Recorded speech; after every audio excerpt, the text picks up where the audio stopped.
لا إله إلا الله لا إله إلا الله لا إله إلا الله. Rahman Rahim. Welcome back. I wanted just to begin with a few words from, as not really as a summary, but a few comments from what we spoke of last night about the benefits of spiritual retreat, specifically for what could be called the shedding of the outer self. As we move into the experience of itikaf or spiritual retreat, that those who have been in a prolonged retreat probably notice that, thank you, Sidi, probably notice that, over a period of time, something that is unbeknownst and not what one is seeking, but what occurs is a natural shedding of a kind of outer skin, a kind of psychic skin, the outer skin of the superficial structures of the psyche that naturally begin shedding in environments like this, in a spiritual environment where you have entered spiritual isolation, spiritual retreat. It is the nature of the retreat itself to begin that work on you, kind of objectively almost. And, objectively here, I really mean the grace and the power of God, subhanahu wa ta'ala, combined with your seeking and sincere intention of seeking God. But regardless, as you're here for God's sake, with the intention of seeking more nearness unto God, these things begin happening. And they can manifest in various ways, a kind of strong fatigue that someone may have in the body or even in the mind and the soul, heartaches, sadnesses, even crying, both a kind of a shedding of psychic tears and a melting of the heart. Both occur usually as a process. And this process can sometimes be jarring, especially if one has not prepared to some degree, kind of psychologically and physically, and spiritually in the month of Ramadan for something, or even outside of it when one does spiritual retreats. So once you engage in a retreat, it's like you boarded a ship, and the ship is moving now, and all the objective natural variables that can occur, like motion sickness and these sort of things, begin happening for the nafs, for the egoic consciousness. So it's one of those welcome to the ship, right? Welcome to the journey kind of situation, that now you boarded this process, and a natural process of purifying, shedding, detoxifying, to whatever words you want to use, begin occurring, right?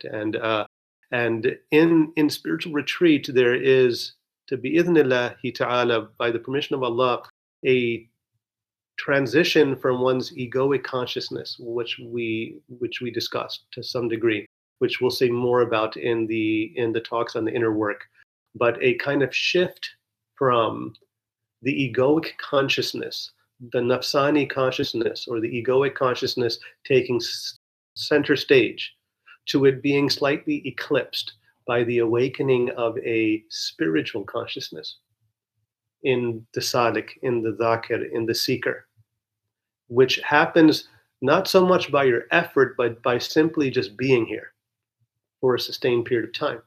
This naturally occurs as part of the shedding process. That why is there shedding occurring? It is because Allah subhanahu wa ta'ala is actually procuring the awakening of the spiritual heart, the spiritual consciousness. As it begins awakening, it begins to displace the unconditioned and the conditioned egoic consciousness as the center of your being. As this begins happening, the egoic consciousness of the nafs does not like this, begins to resist, and hence a kind of shedding of an outer skin, like a snake, a kind of outer skin of this subtle body, if you will, of the soul, of the human being, of your own soul and self. So this is natural, and sometimes, a spiritual aspirant will need to take rest, will need to be alone, will need to lay down, may cry privately, may have a very strong shift in changes of moods. All of this is part of this. And especially for one who has not experienced spiritual retreats for a prolonged period of time, this can be jarring, right? And it should not be seen as something's not right, that I'm not, am I not accepted by Allah? Why am I having a hard time? Right? No, this is actually, alhamdulillah, it's because you're here. And because, it is Allah, as the Quran says in certain verses, it is Allah who purifies, right? There's a very powerful verse of Allah subhanahu wa ta'ala. There's other verses, قَدْ أَفْلَهَ مَنْ زَكَّاهَا or something, and these other verses where the successful one is the one who purifies themselves. But in this other verse, which is very subtle and powerful, is that it is Allah who purifies. Indeed, it is Allah. Verily, it is Allah who purifies you. Right? You could add with the beautiful purification. To remember me, and I, meaning Allah, will remember you. So this is part of Allah remembering you by the awakening of your spiritual consciousness, the awakening of the divine presence at the center of your being as the qalb, consciousness, that begins to displace what otherwise was the centerpiece of your psyche, which is the nafsani consciousness, the egoic consciousness. And that rift or that shift causes a rift, right? And begins a process of shedding, which we all have experienced in some way, shape, or form. For those who have done a retreat for more than 3 days, kind of at length or at a time. So it's important to be aware of this, that this is a good thing. It's a good matter of Allah subhanahu wa ta'ala, decreed by Allah subhanahu wa ta'ala for your journey, your specific journey. That kind of shedding, and I mean to say it's not a one-time kind of deal. I've done this, alhamdulillah, for many years now, over a decade. And I am surprised that each time there is a shift, even if it's less subtle. Right? There is still something that occurs, because there's something that from one year to the next that your nafs, your soul simply accrues from the kinds of thoughts that you have consciously and unconsciously, the kinds of emotions you interact with consciously and unconsciously, and your interactions and your actions, the things you say, like the seven body parts that we talked about, the 7 limbs, how we use them. We have to constantly seek for forgiveness for the things, for the negligence and the forgetfulness that we're not even aware of, let alone that we are aware of. Right? These have effects from a karmic point of view, if we speak of spiritual effects on your psyche and your life, in regards to strengthening a veil upon the heart, or creating new veils. So we're not perfect. Right? So some of this then has to be shed. There is something of the power of the egoic consciousness that is challenged by a spiritual retreat, because precisely it is a spiritual retreat and the meditative practices within the retreat, but first and foremost of simply being present in it with a pure intention, to which you all are, alhamdulillah, or otherwise you wouldn't be here, because it's the nature of the retreat by the fact of being here is the proof of the sincerity of intention, actually. By this process, the awakening or the strengthening of the spiritual center begins occurring at the spiritual center of the human soul. And this creates that kind of shift. So in the way I like to teach these matters, and we'll speak more about it in the inner work, but it's important to say this now, there is, of course, the consciousness that we're so familiar with, that we're most familiar with, the egoic consciousness, the nafsani consciousness, the consciousness of the soul, of the human soul, that is the self-centered consciousness. Right? This is both neutral and not neutral. This is both neutral, very selfish, and even evil. So kind of all of these categories are combined to create the nafsani consciousness, the egoic consciousness. Right? If we want to use these terms for contemporary seekers to understand more. And everything that's involved in self-centered thinking, self-centered feelings and emotions, self-centered actions, self-centered planning and motives, all of this, self-centered speech, all of this, self-centered looking, self-centered hearing, right? Self-centered touching, self-centered eating, All of these reinforce the nafsani consciousness in a way that that renews or that preserves the integrity of self, but goes even beyond that, transgresses those natural limits into reinforcing an egoic identity kind of as our real self, which our self is not the ego. Our self, capital S, is not the nafs. And that's why, as I suggested yesterday, we can have the mujahada fin nafs. We can have a struggle with the self, meaning with the ego self. We don't have to conquer it or overcome it or be against it, but it's a struggle with the self. Where are you struggling from? You must be struggling from a place that can observe and be aware of nafs. That's not the nafs. If you are observing something, you are not that thing you are observing. Right? This is a basic principle of spirituality and contemplative inquiry.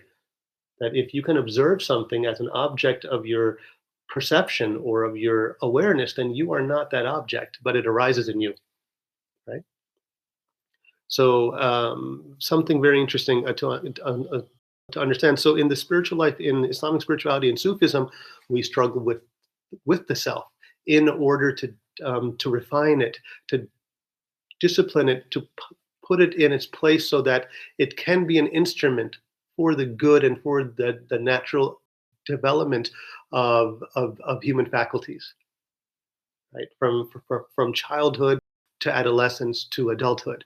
The ego structure is important and very necessary. One must have and should have a healthy ego to be successful in life, in the world, and even in their own lives, even in the spiritual life. For the most part, one needs to have, to a large extent, a healthy ego.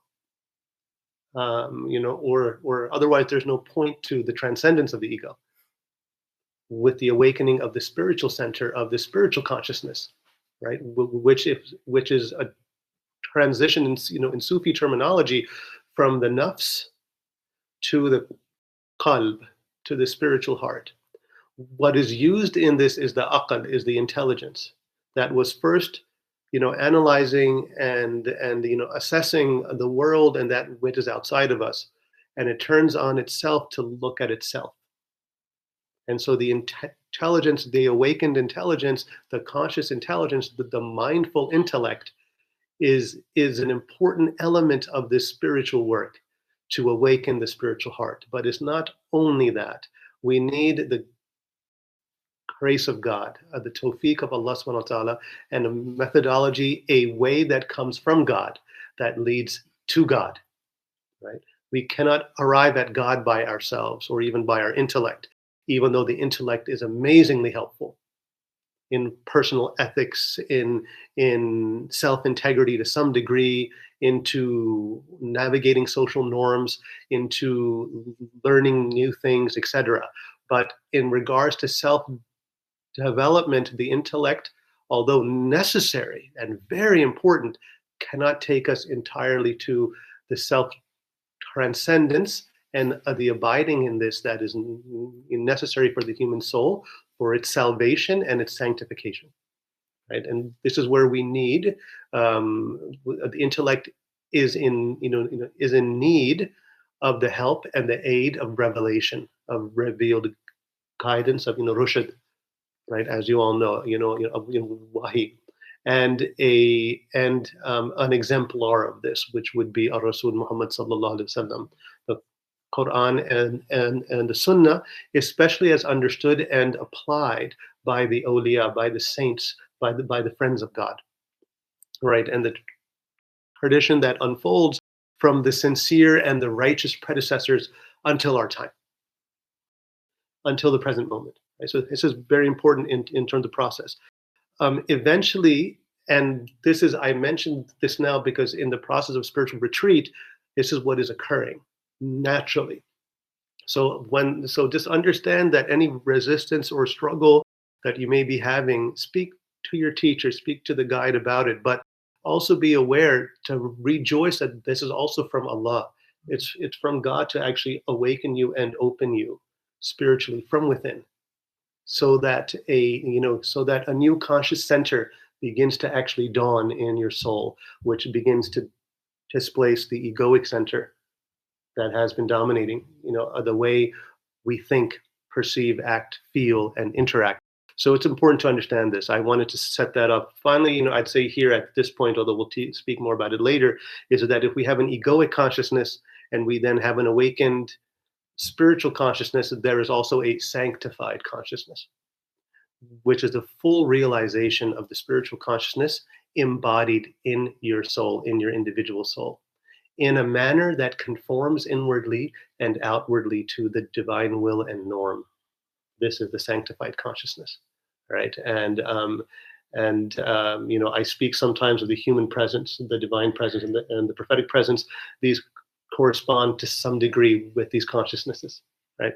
And so I wanted just to mention that in this kind of spiritual schema, I like to emphasize, or I will emphasize more, the interaction of these three consciousnesses, but especially for our intents and purposes, the egoic consciousness and the spiritual consciousness. We are interacting also with the sanctified consciousness, but as a projected other, meaning as the Prophet Muhammad sallallahu alaihi wasallam, as the example of the prophetic presence, until that center of consciousness, that prophetic center, awakens in you. And now, the prescriptive command and the ontological, or the engendering, are now in unison. They are aligned, and they are one. Right. This was the goal of the divine command of revelation, to give you divine prescriptions in order to awaken your natural sanctity, so that it aligns with your fitra, so it aligns with the divine norm, and that there is eventually no longer any tension, confrontation between your fitra and the divine norm by the nafsani consciousness, which comes in between and begins to wrestle this. This is all part of the inner work, which perhaps we'll speak more of later. But I wanted to set that stage as an important kind of element of spiritual retreat, that like the shedding of the outermost consciousness to some degree, where then one takes cognizance or becomes aware of the spiritual consciousness. I'd like to turn to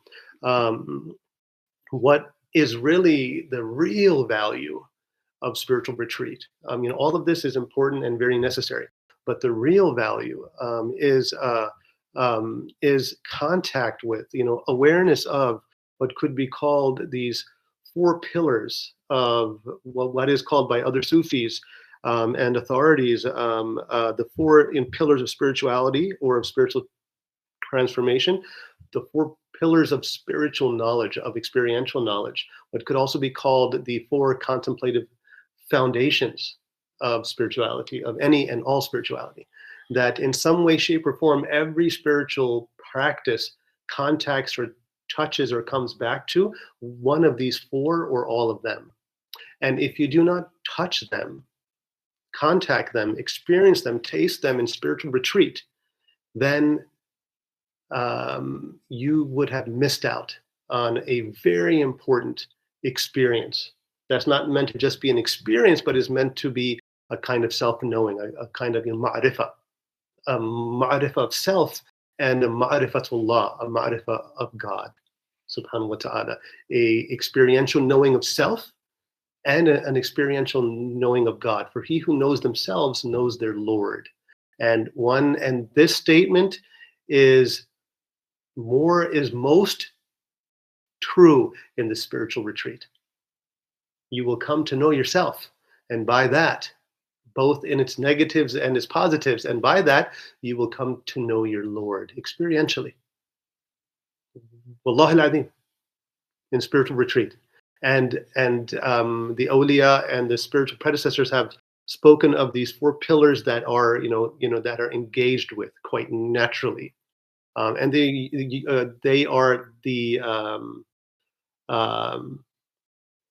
are very, you will find this in every spirituality. They're at the heart of all spirituality. And Islamic spirituality very beautifully, makes this explicit and has has practices in the sacred law and in tariqah that actually facilitate its realization. So in this context, there is a table, and we will go over that, which speak of these four pillars of knowledge, and so which is on page 23, interestingly enough.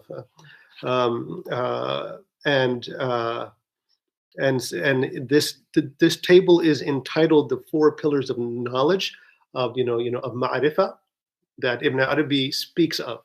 Ibn Arabi, in his book, the Hilyat al Abdal, or I'm saying it wrong, Hilyat al Abdal, Hilyat al Abdal, which the Abdal are a spiritual category of saints, of realizers, of those who know God, knowers of God, and saints who are like the Abdal are a category that means the substitutes. It's a cryptic term, a subtle term, but if we need to define it, it's those knowers of God and those saints who have, by the permission of Allah, who have attained to such a degree of knowledge of these four pillars that they have complete mastery of their servanthood. Right? This is to such an extent. I mean, they have a completed knowledge of Allah and themselves, and thereby have complete, with the bestowal of God and His permission, mastery of their servanthood, of their nature, of their soul as a servant of God. And in this kind of mastery, they are given the permission to substitute themselves. This is where this term comes from. This, for lack of a, in terms of the abdal, that they can substitute their spiritual presence, in that they can be in a place, and if they have work they must do, their presence stays there and can be contacted by other individuals who are nearby, right? And almost as if they're actually interacting with the actual person. The other person would not know that that is their substitute. This is a thing in Sufism. This is a category, right, of human souls. This is a possibility from the bestowal of Allah subhanahu wa ta'ala, which is a karama, that they have such kind of mastery that they can do this consciously and knowingly. There are other salikun, or even other human beings, who have sometimes attested to in their lives that someone saw them somewhere, and it may be that they desired to actually be there, and somehow their spiritual form was there and it was recognized by other people as the real person, but they were not aware that that occurred, but they had perhaps a desire for that. That's a beautiful bestowal. That's an unveiling. That's a bestowal from Allah subhanahu wa ta'ala, but that is not mastery of the Abdal. So the Abdal are over this, are beyond even that amazing state of grace from God, right? And this is not the same. This is a modality of bilocation, but it's not really even that. This is something else. But this is, you could say, it's one of the miracles that some of the saints used to speak of bilocation, that they would consciously be in one place and in another place, right? At the same time, due to the tajreed, like the liberation of their spirit into such a degree that they were so liberated that they could actually traverse the earth simultaneously in multiple areas, because they were operating on the level of spirit which transcends and encompasses the material realm, for a lack of a better way of explaining this. And so Tayatul Ard is like a folding up of the earth. And so they would, by the permission of Allah, by just their resolution, their ham, their determination, they would just imagine, or they would resolve to do this, and it would be done. This is one of the ultimate modalities of the Khalifatullah fil Ard, not something that the Abdal sought, but but due to their mastery of their of their preference for being alone with their Lord subhanahu wa ta'ala, as a fard, as a solitaire spiritual realizer, that they were liberated to within the body as a pure spirit. They had full tajreed of the ruh, if we use Sufi terminology, complete liberation of the spirit while still being embodied because they have not passed from this realm yet. It's probably the best way to my way to explain this. So that's the category of individuals that this little book is speaking about. The Hilyat, the portrait of the Abdal. And this portrait is perfectly explained by mastery of, or full realization, tahqiq, of these four pillars of spirituality, of spiritual transformation, both transformation and liberation. I would say both. For the Sadiq, transformation. For the Muhakkik, kind of as is used here by Ibn Arabi, by the realizer, liberation. So inshallah, with that said, these four pillars and their relevance to our talk is that we connect with these qualities, whether we know it or not, in spiritual retreat. And so the more you're aware of it, the better it is for you. You're just the more you are aware of these contemplative qualities and spiritual pillars, the more you can taste them and stay in your heart and keep your heart open, because these are the qualities of your spiritual heart, actually. And so the book that we're using is a beautiful translation by Stephen Herzenstein, which is a small mystical treatise by Ibn Arabi called The Four Pillars of Transformation. Okay, this is the book. Page 23 is the diagram. I've shared it with the friends, and I'm just going to show what the picture is. All right. So you have that. So we're going to proceed to speak about these pillars, and then to give an explanation which corresponds to this table, the table of which corresponds to what Ibn Arabi is saying. So it's a table very beautifully made by the translator, who's an authority, an academic authority on Ibn Arabi, does an excellent job in this book and even with the table to organize the thinking of Ibn Arabi that usually is apparently all over the place. But actually, for the one who sees what he's speaking of, it's not. It's a very beautiful matter how he explains things, because he's speaking from a particular stepping stone of a ma'arif, of a kind of knowing, of an intimate knowing, and he's speaking of a particular witnessing, and this is why he catches it and then he writes it.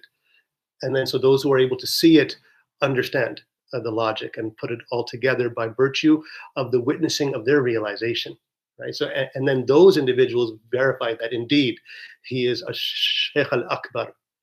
He is the greatest spiritual master, because he has been able to bring these subtleties into beautiful prose and nuance that does justice to the subtle nature of the subtleties while explaining them. However, in this case, these writings are quite clear. So if you read this book, or at least that part of it, one does not have to read all of the appendices. They're not necessary, actually. But the introduction, or part of the introduction, but especially then this small treatise, it would be sufficient. But there's some parts of it that are very subtle, almost abstruse. Unless you're seeing what he is saying, then one understands it.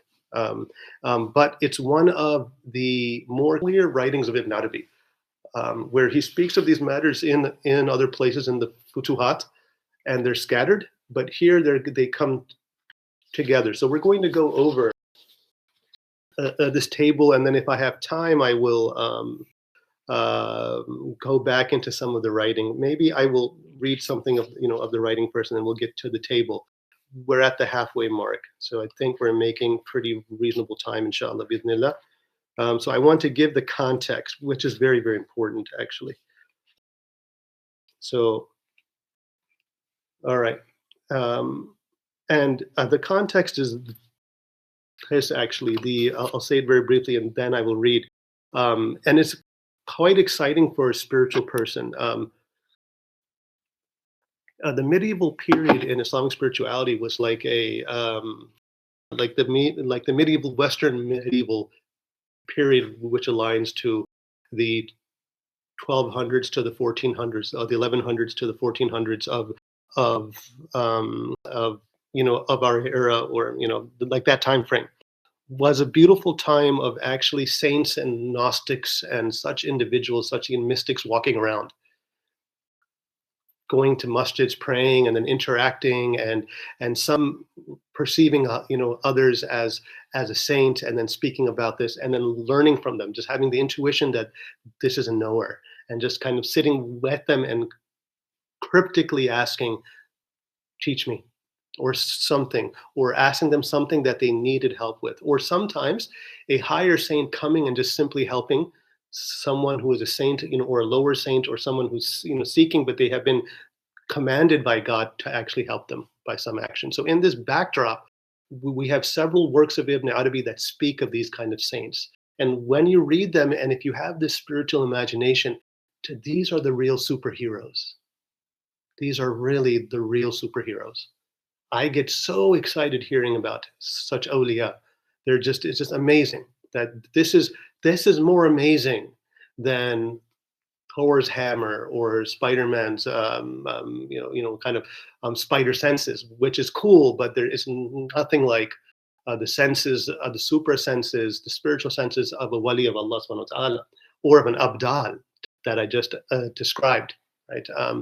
And so what modern superheroes kind of do is it's seeking what a spiritual aspirant seeks in the spiritual realm in terms of the wonders of God. But for superheroes, it's kind of to reduce to the psychic plane and to the material plane, right? For lack of a better comparison. So this is why I say that those superheroes are they're nothing compared to spiritual superheroes, right? If I want to say it like this. So it's important. This kind of genre is a very beautiful genre. And I would just want to just say that context. So with this context of the subtle private interactions of the awliya that we get a glimpse into, now bring this into your imaginal, spiritual, imaginal, visual field, right? Now I will read you a passage, which is how this book came about. All right, you all ready? All right. Remember the portrait of the Abdal, the Hilyat al-Abdal. All right. I'm going to read this one passage from the Futuhat al-Makkiyah, which speaks very briefly about spiritual seclusion, but then there will be more passages where I'll bring out the Akbarian kind of, understanding of spiritual seclusion. He says here,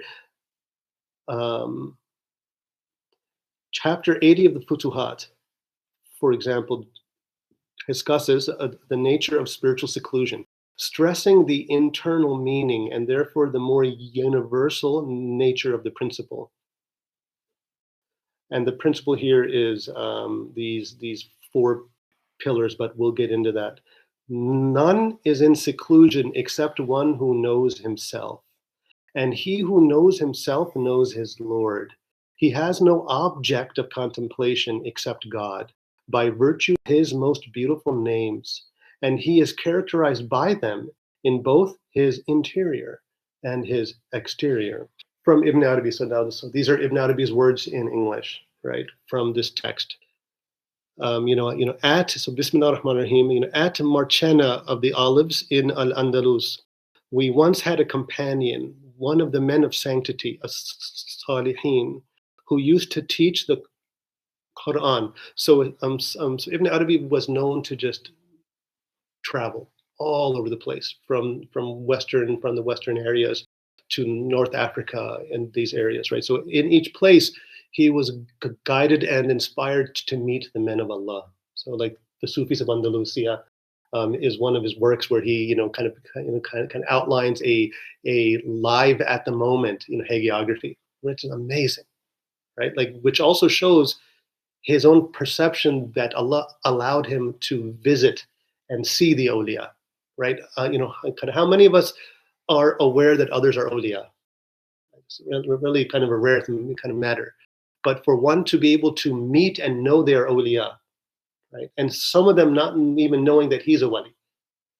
This is a big deal. This is a very subtle perception from the permission of Allah subhanahu wa ta'ala, right? So this is in this context. We once had a companion, one of the men of sanctity, who used to teach the Quran. He was an excellent jurist of the sacred law, who knew the Quran and the Hadith by heart, a man of piety and merit who served the poor, the fuqara. His name was Abdul Majid bin Salama. He, may God grant him success, once told me of the following incident, and this is the context for this book. One night I was praying, so this man of sanctity. One night I was praying and I had just finished my prayer, my hizb. He was reciting a hizb, and had put, meaning in prayer actually, and had put my head between my knees, invoking God. So meaning after the prayer he was like this, right? Right. So head to between my knees, right, and even perhaps even more imploring God, in a state of utter ecstasy of God and in need of God. In the state, and I had put my head to between my knees, invoking God, when I felt someone's presence. The person pulled out my prayer mat entirely from under me, and he replaced it under me with a palm leaf mat. Then he said to me, perform your prayers on that. Now, mind you, the door to my house was shut, and there was no way anyone could enter. And so fear of him took hold of me immediately. And then he looked at me and he said, one who enjoys intimacy with God feels no fear. Then he added, but fear God in every state. Ittaqallah fi kulli hal. Right? That's my Arabic, so I did that myself. Thank you. But fear God in every state. It's amazing. This is the advice he gave me after he woke him up and kind of he shook his heart and being. Then I had an inspiration at that moment, because now I understood who he was, someone special. So I had an inspiration from Allah, a warid, an ilham that came due to my internal state of silence and stillness and need at that time. From Allah, this inspiration came. And so I asked him, oh my Lord, Ya Sayyidi, right? Like say Sayyidina Sheikh, Sayyidina, right? Oh my Lord, Ya Sayyidi. By what means do the substitutes become substitutes? By what means have the Abdal become the Abdal? So he recognized he was among the Badal, right? He was among those who can substitute themselves, and it's precisely what was happening here, right? That this was a substitute whose spiritual presence was either interacting or his actual physicality was, but it would make sense it was his spiritual presence because it came through the door that was locked. And right? Substituted the prayer. Yes, and substituted. So there's something deeply symbolic about substituting his more comfortable prayer mat with something else more humble, but from him, right? Which is the secret of seeking the means from those who know and those who are loved by Allah. What they give you, take what the messenger gives, right? Like is the Quranic verse, right? That will be your means. You've reached a beautiful point, but now this will take you even further, right? He was now ready, and it was his job to help him, right? So then he asked him, oh my Lord, by what means do the substitutes become substitutes? To which he replied, by the four things which Abu Talib al-Makki mentioned in the Qut al-Qulub. Number one, silence. These are the four pillars of spiritual knowledge that we're speaking of, that we're going to talk about in the diagram. Number one, silence. Number two, seclusion. Number three, hunger. Number four, vigilance. Right? Samt, uzla, ju' and sahar, right? You can also say yaqada or maraqaba, but those are the technical Arabic terms for these 4 pillars. And then he left me without my having a clue as to how he had come in or how he had gone out. For my door remained closed and shut, and the palm leaf mat was still under me now. So that's an interesting miracle of physical. So the substitute spiritual presence was able to touch something physical, right? In movies, we hear about the force and the transport by location of the spiritual. These are things that the movies take from real life, right? They have been imagined, but because they're also real, and they've been written in these books by saints. These things are real. Now, whether they happen now, mashallah, Allah ta'ala alam, maybe somewhere, right? But this again is not the goal of spirituality. But what is to be near Allah is to understand the value of these 4 pillars, and that's what we're going to get into. Then Ibn Arabi, subhanAllah, he hears this and then he's writing. So you can see his perception kind of one-upping here, right? Like he's kind of showing. This is an amazing matter. He says this man was one of the substitutes whose name was Muad ibn Ashras. May God be satisfied with him. The 4 things which he mentioned are the supports of this most radiant way and its foundations. One who does not involve himself in them or is not deeply grounded in them strays from the way of God. Exalted is he. Our objective in these next pages is to speak of these things in 4 separate sections and to discuss what they bestow to spiritual knowledges, the ma'arif, and the ahwal, the states, the spiritual states for the seeker, and to recognize for the verifier what they are experiencing. We're going to get into that. May God make us and you of those who are realized in them and permanently established in them. I mean, it's a prayer from Ibn Arabi. So let's join that prayer. So many hundreds of years later, the subhanAllah, which is a testament to this wali that we're reading his books. It's really amazing, right? Indeed, he has full ability and power to do that, right?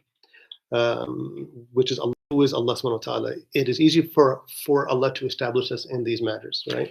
So having said this, right, he then goes into this diagram, so everyone can take a look at the diagram. So I was on page 31 that I just read this narrative, but I'm going to go back now to the introduction to page 23, which has the table.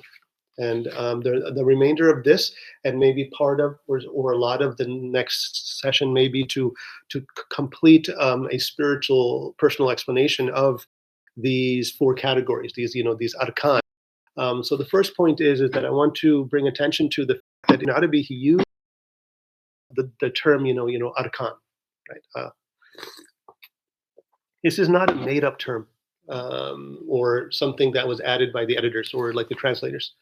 So arkan is a specific term in Islam, in Islamic teachings. It means pillars, right? It's the plural form of rukn, arkan. So the arkan of the deen, or the pillars of Islam, the arkan al-Islam, right, are like the 5 pillars of Islam. So he's using this term because it corresponds to what the 5 pillars are for the religion of Islam, kind of outwardly and inwardly, for the realizers, that these are the pillars that transform your spirituality, that transform your soul, and that awaken your spiritual heart and allow the possibility of being established in your spiritual nature, that is a nature that does not belong to you as it is angelic, but it belongs to God subhanahu wa ta'ala. And hence these abilities of self-transcendence. We're not after flying on a magic carpet or something. So we're not after that. Right? We're after a knowledge of God that allows the transcendence of the self. in God's presence, and to then establish that transcendence in very beautiful prophetic character in our soul. This is what we're after. And if you are after this, then you must know these pillars and you must be able to have at least experienced them. And you are experiencing them, whether you know it or not, in retreat, in itikaf. And it is better that you become more aware of them. All right. So we're on the same page now, finally, right? Pun intended. And we're on the same page, right? All right. So the four pillars. So we mentioned now that this is the seriousness, that these are the four pillars of knowledge, not just conceptual knowledge, but actually of experiential spiritual knowledge. Right? These are the four essential pillars. They are silence, they are seclusion, they are hunger, and they are vigilance. This is the ordering that Ibn Arabi he gives them. I respect his ordering. When I speak of them, I usually put seclusion first because I'm looking at it from the point of view of the human soul that is aspiring. And so, but I will honor this organization by Ibn Arabi, and this has its own wisdom. So I will conform to some degree with this wisdom to try to explain this for you all, so that when you read this, and I would say, kind of moving forward, like a book like this is mandatory reading for anyone in a spiritual retreat. So while you're here, you're welcome to read this book. So after I'm done speaking about this, I won't need this book. Right, so you all can just take this book, even if it's in my room, my private room down here, something like that. So the first, and the way this diagram is outlined is that you have, I forget now, I think these are columns and these are rows. The four pillars. So we have in the vertical columns the four pillars. So we have in the horizontal rows the how he describes what is happening in the context of each spiritual pillar. So when we have silence, the Arabic is samt, as already mentioned. So I'm just going to read the English, unless I want to read the Arabic terms he is using or the ones that I know. He divides the rows into spiritual states that correlate with each pillar from the point of view and the realization of the aspirant, meaning the murid, who you all are, who we all are, and the salik, who we all are, right? Those who are seeking Allah on the path, they will experience or contact these pillars in a particular way that will awaken spiritual states, the ahwal, kind of in them, right? And he then has terms for the verifier, for the one who has realized these. For the muhakkik and the muqarrab, those who have verified and those who are near their Lord, those who have attained to or those who have realized by the divine permission the divine nearness, who have been awakened to the presence, to the hadra of the divine nearness, the qurb of Allah subhanahu wa ta'ala, right? The presence of nearness that we speak of often in the practice of presence, right? Then he has a section for spiritual stations and secrets that come in regards to silence, or in regards to kind of all of these. What he gives these spiritual stations and secrets that come upon either the seeker as a state and as a station for the verifier. What comes from a deep contemplative presence with each of these pillars, right? So very important to understand what's happening. So I'm going to try to lay this out, and then I will go one by one, right? Across the horizontal board. And then finally, we have the domain of realized knowledge, experiential knowledge that comes from deep contemplation, not just mentally, but also spiritually, from the heart, from the witnessing of the heart and the tasting of the heart and the perceiving of the awakened spiritual center, the spiritual consciousness, qalb itself, the domain of knowledge that arises regarding a particular domain experientially from this deep contemplation of a particular pillar. All right, so that's how this is organized. Now I will begin to try to unfold this. And you all are welcome to actually read this. We have in his categorization silence. in effect, silence is of two kinds. So the spiritual practice of silence. What I want to say here is that these are not just practices, right? So I try to emphasize that these are qualities that are experienced by the salik or by the muhakkik, by the seeker or by the verifier. And so these are not just practices. There's something that go beyond the practice or that are at the heart or at the substance of the practice. So um, silence, tasting silence, right? When we enter retreat, we taste silence, but silence is of two kinds. And silence, as Ibn Arabi says, stands independent of a retreat because it can be contacted by any human being, actually. He says there's two kinds of silence, the silence of the tongue, the outer silence, and he does this as do all the Sufis often. There's an outer silence and there's an inner silence. The outer silence is a silence of the tongue, to simply shut up, to be quiet, right? And then there's a silence of the heart, which is a silencing of all that which is other than God, that occurs by the state and the perceiving and the presence of the heart, so that even thoughts do not affect your presence with God, right?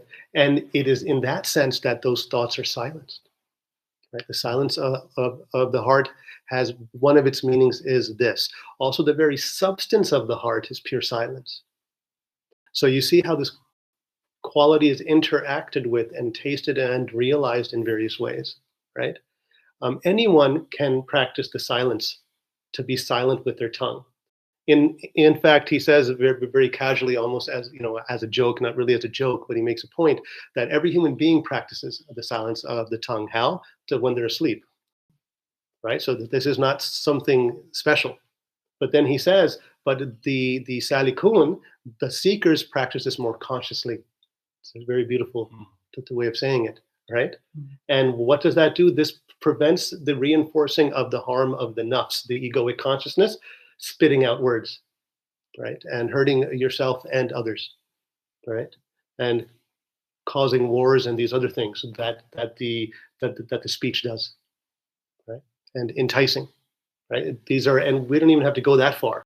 We know the venom of our own speech and of our own words. We can just start there. If I notice it out there, it's because it's in here, right? So we know the harm that speech causes.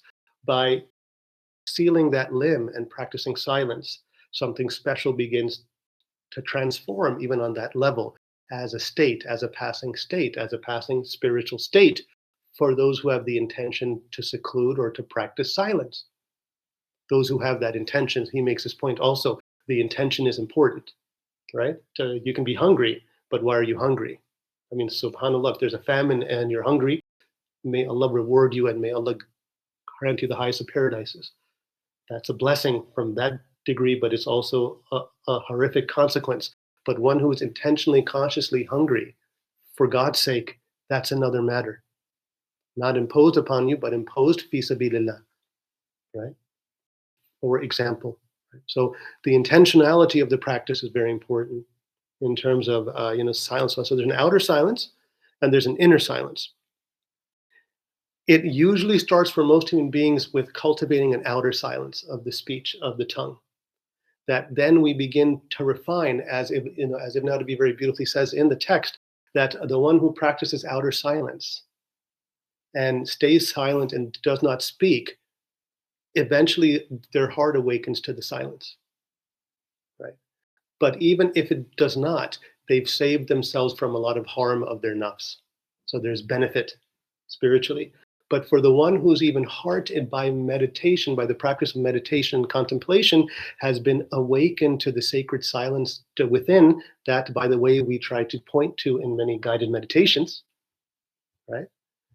For the seeker whose heart has begun to taste silence, right? There's something special that happens there for them, that they at least experience it as ahwal or temporary states, where there is an awareness of even the noise that the ego self and the self-centered thinking causes, and then you begin to identify it more by the silence of the heart in through the sound of silence, through the presence of silence, begins to be able to simply listen to the noise of the nafs, of the hadith and nafs.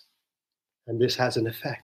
So the more you enter a contemplative meditative state of silence, the more the heart becomes aware of discerning by its perception the nafsani hadith, the narratives of the ego self, and what could be more spiritual intimations of the divine presence and the angels, the insights and the inspirations that come, that alight upon the heart.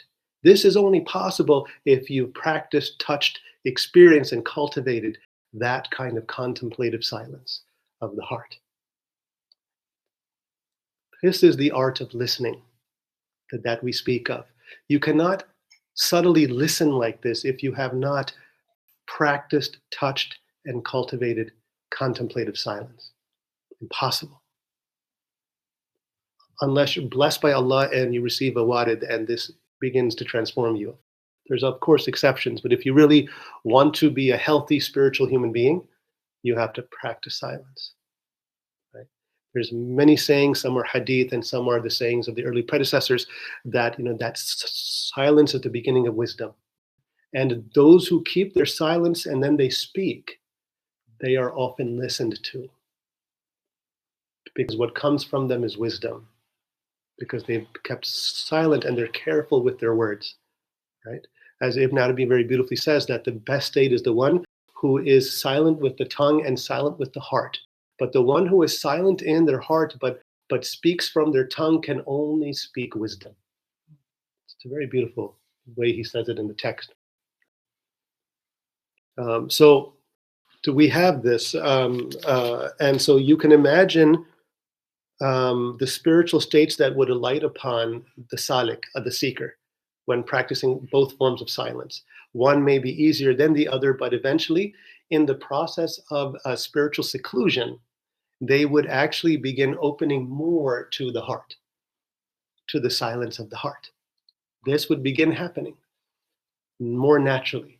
You're in a space and a context where this becomes more possible. This is much more possible. This could not happen if you just practice silence for 5 minutes, for 10 minutes. But when you're actually forced to or naturally or become silent and practice silence, both with the tongue and while you're fasting in itikaf in the day until iftar, you are experiencing certain spiritual states in that silence, in that faqr, in that poverty of soul, right? Which is very special. And so the secret to the nights is really the silence of the days and the fasting of the days.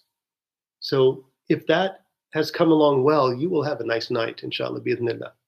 Because you will now be in a place in your heart, even though you're speaking now outwardly, that the heart is awakened to silence. And it's only in this spaciousness of the silence of the heart that you begin listening to the divine address, to the munajat that come at night. And perhaps you may be able to listen to angels or to God himself, who inspires an insight about the night of power or your own life or other things, right? By the cultivation of silence. Very, very important. So for the aspirant, for the most part, as a spiritual state, they receive and attain to the blessing of preventing harm to their own souls, at the least. And at the least for the arrivers or the ones who are near God and have verified, they are given by God the ability of the heart to listen to and have intimate conversations with God, which is just pure listening to Allah subhanahu wa ta'ala. Then, if we speak of silence and its spiritual station and secrets as what would be implied or inferred from what I've said, when the heart, opens to this kind of silence, which is more than a practice, it's a spiritual state of being, right, that has been awakened by repeated and penetrating meditation, contemplation, and dhikrullah, invocation, Quran recitation, periods of sacred silence, contemplation, self-reflection, etc. They may receive inspirations or waridat, or the term actually Ibn Arabi uses is wahi. So he uses this term, right? This is obviously revelation coming from behind the veil or from the outside that can arise. We would say here as a caveat that this is only possible for the highest of saints or actually only for the prophets. However, Allah subhanahu wa ta'ala, he uses this word to refer to the mother of Moses that we revealed unto her. Wahi to throw her baby into the river Nile when she was in a state of panic and frantic. So she was not silent at that time, right? So know this. But the context, the spiritual contemplative context of the heart, that is silence, not just practicing being silent, but that is silence, that has returned to an awakening of recognizing itself as the silence, is able to listen to the sound of silence that is the presence of Allah subhanahu wa ta'ala. That is always present. In fact, Allah is always conversing with us, but we are absent from it due to the veils of the noise and outer sounds that we have accumulated upon the heart. And hence the importance of silence. Right? The domain of knowledge here, due to the subtlety of silence and its presence, is that it points directly to a ma'rif of Allah subhanahu wa ta'ala. And so Ibn Arabi says that the domain of the ma'arif here, of experiential knowledge, of intimate knowledge, is the knowledge of God. And this is perfect, because the most direct pointer to God's reality and presence in your immediate experience is the presence of silence. Allah is with you for your whole life as your silence, as the silence. Not even your silence, as the silence. Your whole life. He is the silent witness. He is the silent presence. He is there, and from the silence he is conversing. But we're not even paying attention because we're not silent. Right? So if you want Allah, as we started with these talks, then practice silence and know Allah as the silence. For this is the domain of ma'rifah. From this is an awakened in silence. From this ma'rifah is not a dead silence, astaghfirullah. It's an awakened, sacred sound of silence that is Allah, that is Allah's presence. It's an awakened silence. It's a real presence. It's not the void. It's an awakened, living experience as the very substance of your soul. That's more real than you are. And so let me say a word about this and then we'll end, because this is a brilliant and huge important topic. And so I will, inshallah, the next talk will be the other three, inshallah, so that we don't try to rush, because there's so much nuance. Inshallah, I want to be able to share this very beautiful experiential knowledge.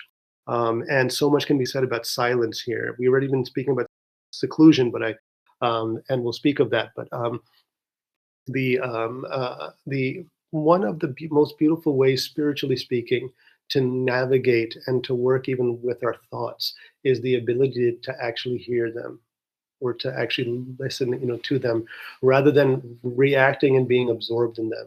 When we cultivate a practice of contemplative silence, till we are the spaciousness of the silence that actually is listening to these objects of perception that are the self-centered thoughts of the ego self.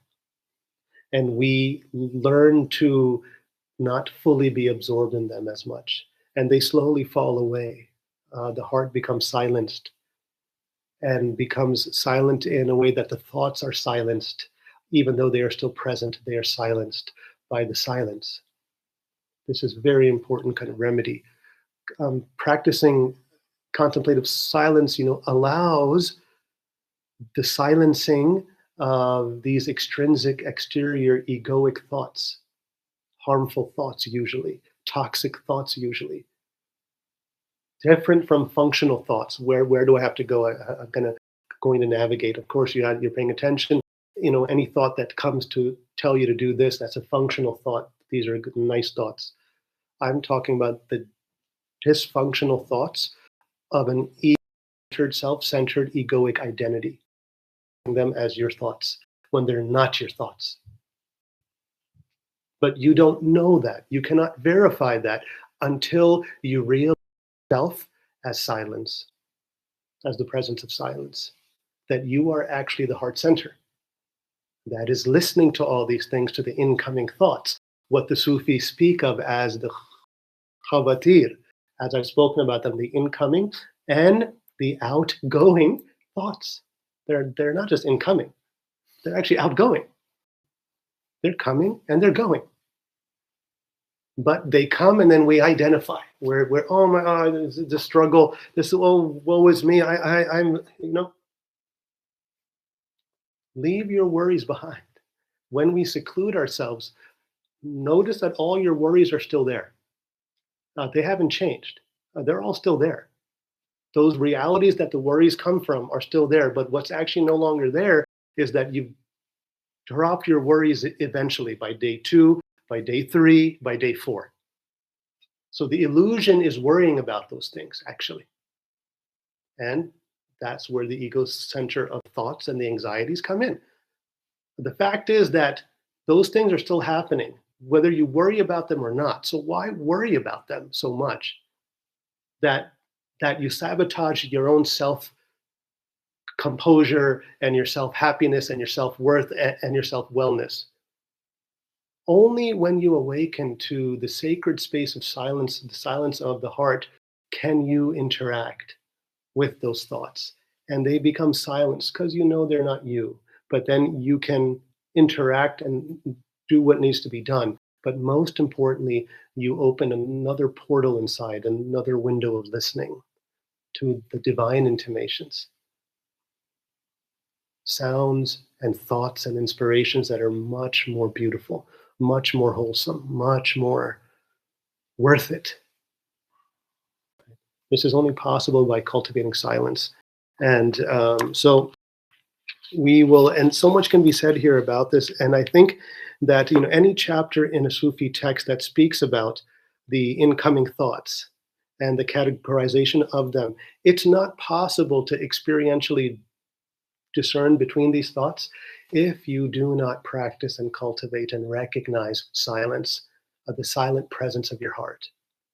Hence the purpose of these things, in the Hudur Institute, the muraqabah, the meditations, adding to the adhkar, the dhikrullah. This is the purpose of sacred contemplation and meditation, to awaken to the presence of silence, which is the barzakh between your essential presence and the divine presence. And so therefore the domain of the ma'arif here, of this subtle experiential knowledge, is that of God subhanahu wa ta'ala, as silence. The silence of the tongue is one of the abodes of everyone and of all seekers, at salikun.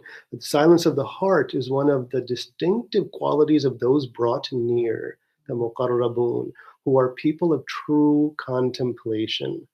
The state that silence brings the seekers is safety from all harm, while the state that it brings those brought close is intimate converse with God. Intimate conversations with God. He who maintains silence in all states has no speech except with his Lord. If you have a regimen where you enter silence, or you strive to notice it more in your day, but first and foremost with conscious kind of sitting in silence, or a conscious practice of silence, after you've contacted it, kind of understand it's not about the activity of being silent, but actually recognizing or noticing the ever-present silence that is. When we begin to notice that more, and we begin to try to inhabit that and kind of live there, we can take it with us. But it almost always takes times of moments of practicing silence. So which may be intentional, of just sitting down for 10 minutes, just simply noticing the silence while everything else is happening. The thoughts are arising, there's emptying, there's struggle, there's resistance, not noticing the silence, any more than noticing it again. Finally, honing in on, okay, wow, I don't have to notice it with such effort because it's already there. So I'm just going to keep my subtle attention on this feeling of silence, this awareness of silence. The key is to practice this enough that not only are you tasting it, but you recognize it experientially as your real self. When that occurs, there's a shift. Now we are able to stay in the heart a little bit more, and we can begin to navigate our egoic thoughts from this place. So then the practice naturally and very subtly carries itself to beyond the practice. So I recommend 2 times a day, or at least once a day. Early morning is a beautiful time when the body and the mind is not all over the place, or you're into the world, to first begin it, like as an intention. Maybe to return to it in the middle of the day, but especially at night where there's more silence. But I would recommend that it is not the only practice that you do, because I know that you do other practices. But in Islamic spirituality, we combine practices. So you can do the laudable dhikr, the allowed dhikr, not like super loud, but just the allowed dhikr, not loud but allowed. And as you end the dhikr of Allah, to whatever it is, la ilaha illallah, la ilaha illallah, or la ilaha illallah, to whatever's your tariqah, right? And the tonalities that we use, or Allah, or Allahumma salli ala Sayyidina Muhammad astaghfirullah, and as you repeat them and you're listening to the sound of it, as you end it, just sit and be present and see what the sound of and the meaning of the dhikr points to as the silence. Follow it into the silence. And notice the quality of that silence. Simply sit at that more, take it with you. Attempt to operate, even listen to all sounds from that silence. Because in fact, in reality, all sounds are arising in that space of silence. Right. So I'd recommend that's how to cultivate and to practice it, if this is helpful. Inshallah. Yes, Ada. Reach our spaceship, as long as it's in the orbit of the Earth, it needs a lot of energy to go up. Yes. But as soon as it's in outer space, it doesn't need energy anymore. Yes. So that's a nice analogy, that if we take a space rocket ship or something that takes a lot of gas power to go beyond the inertia and the gravity that's pulling us down, once it reaches space, it's smooth sailing. There's less effort. This is a very similar experience in one's meditation, that when there's a lot of energy that's needed to go beyond the gravity of the egoic earth, or the egoic consciousness, until we awaken to the spiritual consciousness of the heart. And when we are there, we will know we're there as a state of being, because that becomes effortless.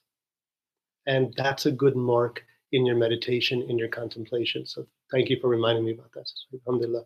So this can be practice with, applied with practicing being silent to awakening to the inner silence.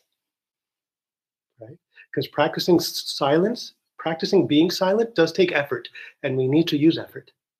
We need to be in a state of mujahada until we awaken to a state of silence that is already present. The more we notice that, there's less effort is needed. And then allow that to inform the sounds of your life. Live from there. Cultivate that, inshallah. Alhamdulillah. Wassalamu alaikum wa rahmatullahi. لا إله إلا الله لا إله إلا الله لا إله إلا الله لا إله إلا الله لا إله إلا الله لا إله إلا الله لا إله إلا الله